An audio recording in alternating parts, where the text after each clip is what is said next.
Bonjour tout le monde, on se retrouve tous les mercredis, vous savez déjà, on n'a pas le Tour des Yoles, le plus gros événement des vacances. Il nous reste peut-être un dernier gros événement, donc je suis venu voir le président du comité cycliste de Martinique, je suis venu prendre l'information à la source, donc aujourd'hui mercredi 13. Président, bonjour. Bonjour. Donc tout le monde a envie de savoir, il y aura le Tour cycliste ou il n'y aura pas le Tour? Bon, moi, je ne me pose pas pour le moment la question, il n'y aura pas le tour, le tour. On ne peut pas faire le tour sans une bonne préparation de nos cyclistes. On ne peut pas faire le tour si le côté financier n'est pas en place. Mon gros souci là maintenant, il y a un premier qui est réglé, c'est le déconfinement qui est en train de se faire. Nos cyclistes ont recommencé à s'entraîner. Ma question, c'est quand est-ce qu'on recommence à participer à des compétitions? Et mon souci, c'est ce que je suis en train de voir comment, au niveau après déconfinement, quand est-ce qu'on peut réunir sur une compétition un certain nombre de compétiteurs et puis que nous puissions avoir l'autorisation d'organiser des courses. Alors, c'est à partir de là que nous allons un petit peu voir les forces en présence et savoir est-ce qu'il est possible d'organiser des compétitions à étapes premièrement, est-ce qu'il est possible d'organiser un tour. Donc là, aujourd'hui, je suis en train de me poser des questions, donc je suis incapable de vous dire qu'il n'y aura pas ou il y aura un tour. Mais vous vous êtes fixé une Je, date. je me suis fixé une date avant la période cyclonique. Si on entre dans une période cyclonique, c'est pas la peine d'envisager. Ce dont je suis beaucoup plus sûr, j'espère qu'avant, puisque une nouvelle saison va démarrer bientôt, avec l'ordre du ministère, avec l'ordre du préfet, pour que nous puissions recommencer à faire des compétitions. Mon inquiétude, c'est cela. Est-ce qu'en fin juillet, est-ce qu'en fin août, on peut recommencer à pédaler pour des compétitions? Alors le Tour de France est programmé, laissons venir. Nous allons voir comment les choses se déroulent.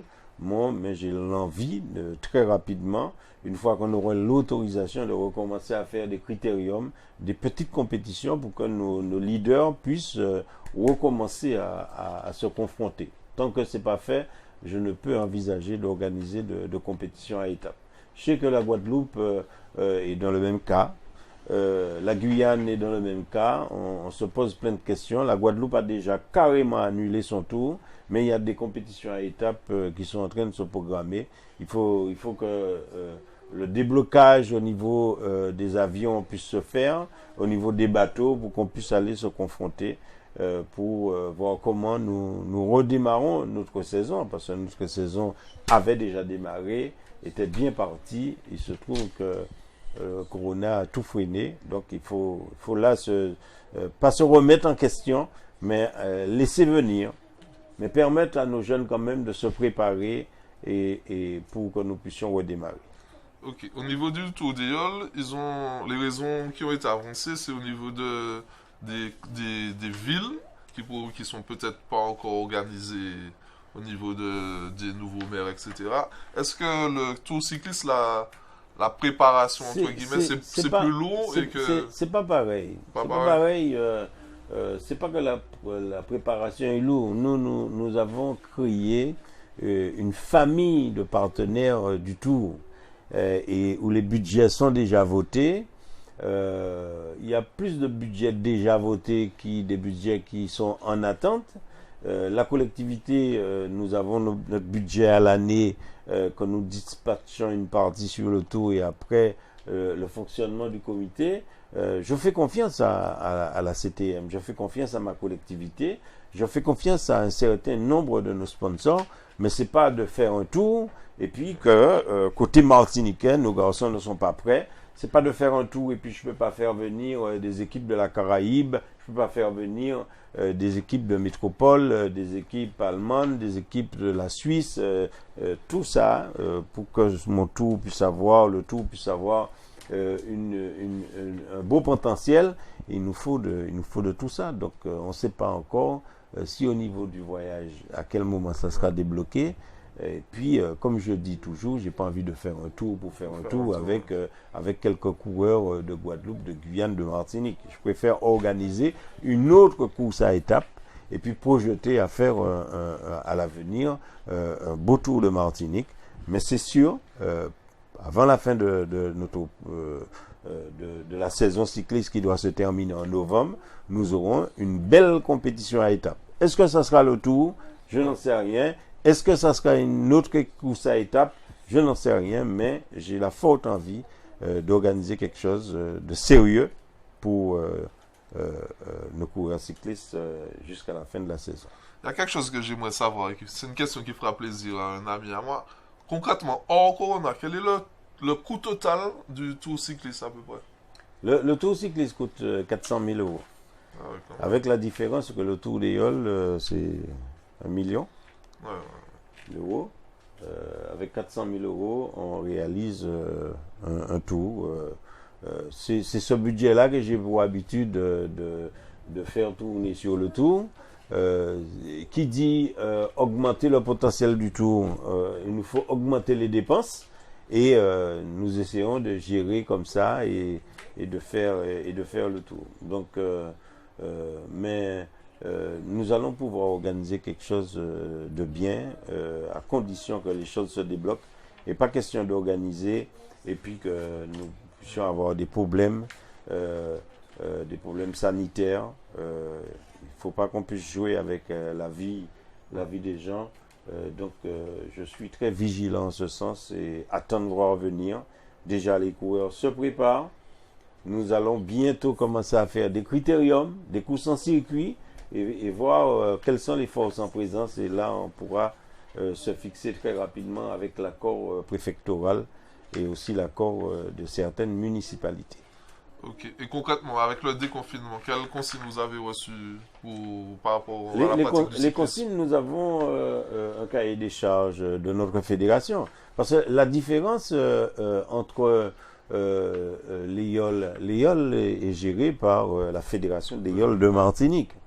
Moi, je suis un comité cycliste. Je suis en plus membre de cette fédération française de cyclisme et nous recevons des informations de notre fédération. Nous avons un cahier des charges confirmé par le ministère, par l'État, que nous devons respecter. Donc pour le moment, c'est des entraînements qui se passent individuellement.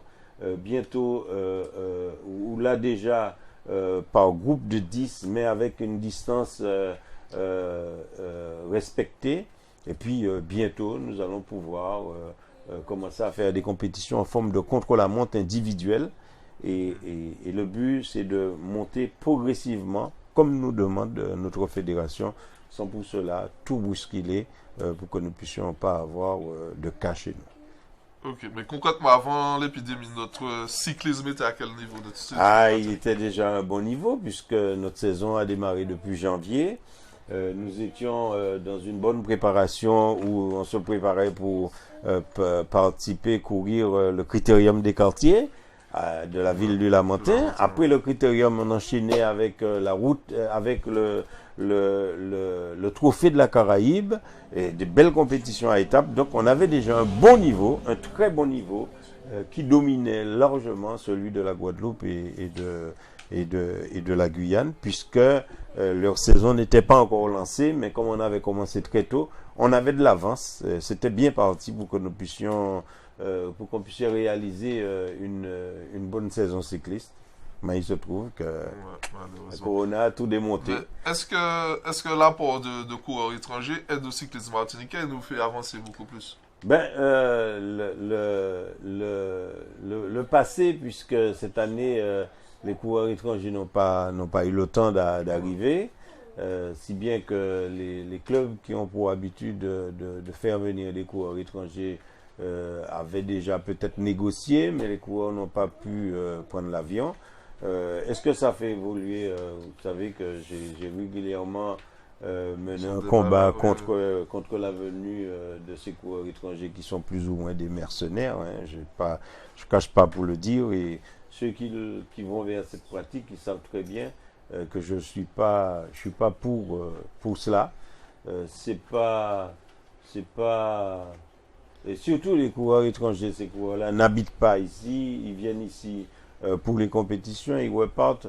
Donc, mais en tout cas, oui, ça met de l'allure, ça met du rythme, ça met de l'ambiance, ça crée un spectacle. Mais je veux pas que ça tourne à quelque chose comme des mercenaires pour venir gagner de l'argent ici et repartir chez eux. Ok. Concrètement, comment on pourrait faire pour avoir plus de cyclistes martiniquais qui deviennent pros? Ben, c'est quelque chose de difficile. Hein. Il aurait fallu depuis la catégorie cadet, junior, que nous puissions faire voyager nos cyclistes, les envoyer en métropole dans une structure où ils peuvent s'habituer au froid, euh, participer à des compétitions là-bas. On a eu, on a eu un pro qui était aussi l'un des nôtres, c'est Thomas Vauclair, qui a commencé la pratique du vélo ici. Quand il était à la catégorie cadet, deuxième année, même Follet junior première année, il est parti dans une structure. La couleur de la peau l'a aidé, est passé professionnel. En même temps, il y a eu Hervé Orcade qui promettait énormément, qui devait passer pro, mais qui est parti pour le service militaire et donc ça n'a pas pu se faire. Et puis, on continue à travailler. Mais je pense que dans la catégorie professionnelle, passera pro plus vite dans la catégorie des sprints, ça veut dire sur piste. Et c'est pourquoi d'ailleurs nous avons créé cette structure du pôle ultramarin à hier, où nous avons des jeunes qui sont au pôle. Et là aussi, on pourra découvrir dans l'outre-mer de bons pistards, de courses de poursuite, et puis pourquoi pas continuer à cheminer, à travailler pour voir si demain, sur route, qui est un sport d'endurance, qui est beaucoup plus difficile pour nous, on pourra trouver un bon professionnel de chez nous dans les rangs du professionnalisme. Ok. En Martinique, on a une problématique qui est propre à tous les sports, c'est-à-dire les jeunes n'aiment plus leur sport, ils ne pratiquent plus le sport, ils sont dans des tablettes à la télé. Comment vous gérez cette problématique-là? Vous faites pour ramener vos jeunes vers le cyclisme? Mais je n'ai pas cette problématique à gérer, c'est surtout les clubs. Ouais. C'est les clubs qui ont à gérer cette problématique. Et nous, de notre côté, ils ont quelque part des entraîneurs pour veiller à cela. Vous avez beaucoup de jeunes quand même. On a beaucoup de jeunes, mais nous avons travaillé pour que dans la problématique avec l'aide des tablettes, qui puissent retrouver des sites où on apprend les préparations des sportifs. Donc ça commence à évoluer. Par exemple, chez toi, dans une salle, tu vas programmer bientôt ton ordinateur et tu vas t'entraîner chez toi avec l'aide de parcours qui sera sur les réseaux sociaux. Donc c'est quelque chose qui arrive. C'est une problématique qui est quand même importante où un jeune ne vient pas le mercredi après-midi s'entraîner parce qu'il est resté devant sa tablette, il est resté devant sa télévision, à jouer quelquefois à un jeu qui puisse le développer en quelque part, mais l'entraînement en groupe sur route, tant que vélo tout-terrain et sur route, est quand même important. Il y a des cadres techniques qui sont formés pour ça. Donc nous rencontrons, pour vous dire, nous rencontrons le même problème. Le même problème, mais en tout cas, je compte sur cette génération que nous devions travailler avec eux pour leur permettre d'évoluer. Ok, j'ai une dernière question. Vous êtes président depuis 1999, ça va faire 21 ans. Quel bilan vous tirez Un bon bilan, j'estime, pendant mon passage, nous avons non seulement et évolué premièrement en nombre de licenciés. Nous avons énormément formé, tant qu'au cadre technique, des arbitres et tout. On a formé des cyclistes. Nous avons créé le pôle d'Acajou où c'est Hervé Arcade qui s'en occupe. Hervé Arcade, il y a sa vidéo. Il vous suffit de vous abonner, vous remontez, vous allez trouver la vidéo. D'accord, merci. Et puis, nous avons créé le pôle Outre-mer. Tout cela dans le cadre du développement. Le vélo en Martinique a beaucoup évolué. Je ne dirais pas qu'on est au niveau avec le sourire du cyclisme de celui qui nous a toujours dominé, celui de l'île Sœur de la Guadeloupe. Mais nous avons beaucoup travaillé et je peux dire qu'aujourd'hui, nous pouvons rivaliser avec celui de la Guadeloupe. Et puis, nous avons d'excellents résultats à l'extérieur, dans la Caraïbe.